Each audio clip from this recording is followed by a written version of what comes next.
Welcome to No Remorse Woodworking, where I hope to inspire you by making projects out of reclaimed materials.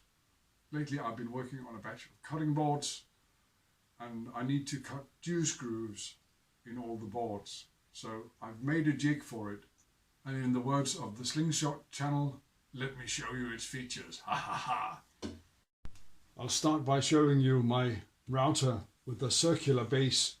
Beforehand it had two straight sides, and that caused me some problems when cutting juice grooves. So I made this circular base. I have a video on that, and this is the foundation for my juice groove cutting jig. In all its simplicity, the jig is basically just a box where I've put in a couple of boards, and these boards are just the right width so that when I insert my router with the circular base, wherever I position the router, it will cut 2 centimeters from the edge of the board. To make sure the router doesn't slide about, I've made this piece, which has a double function. It both clamps the board and it holds the router in exactly the right position. It's probably easier if I simply demonstrate how it works. Lifting this,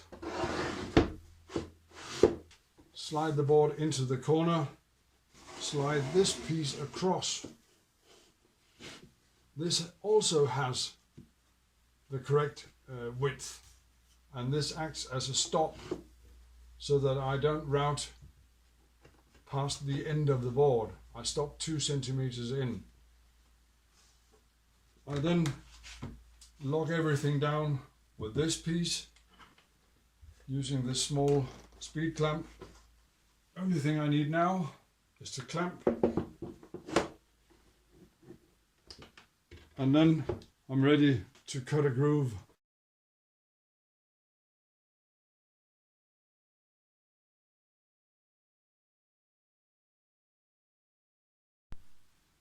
After cutting on one edge, I simply loosen the clamps and then rotate the board 90 degrees, clamp again, and repeat the process.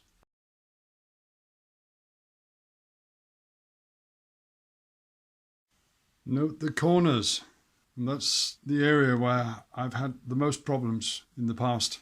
And simply by having the same distance here as here, I now get a perfect corner.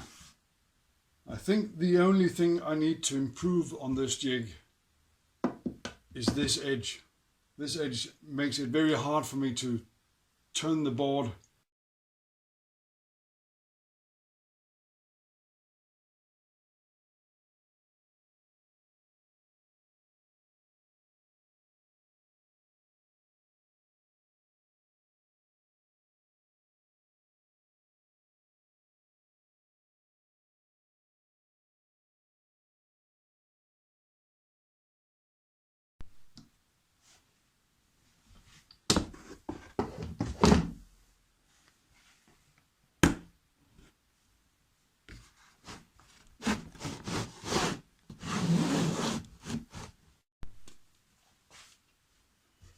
A vast improvement.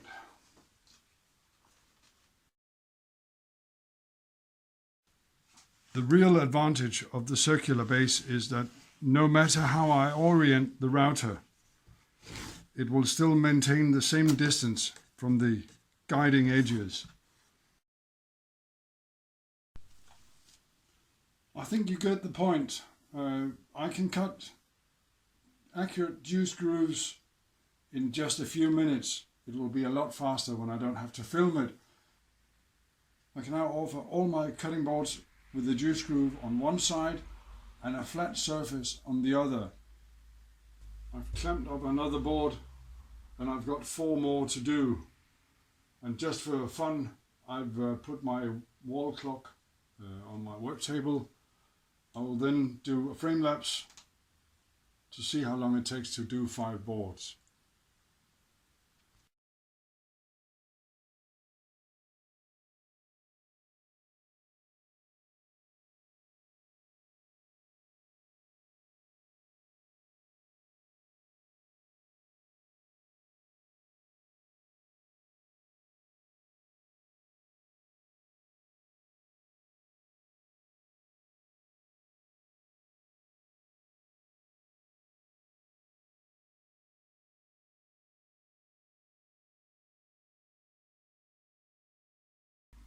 It actually went quite a lot faster than I had expected.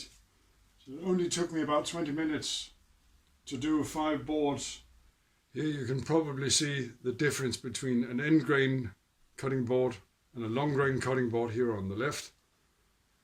The long grain cutting board is almost ready to sell as soon as it leaves the planer. The end grain cutting board has to be in the same state before you cut the groove, otherwise the groove will be uneven. So to quickly sum up, the jig works exactly as I had expected it to do. I think the only thing I want to improve is I want to provide for more dust to be able to escape from this corner. The next step in the process is to cut handles in the ends. I usually cut a short groove in the middle so that the board can be flipped. That's the topic of a different video.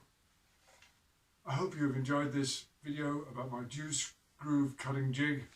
If you have, please leave a like and subscribe to get notification when I upload new videos. Thank you very much.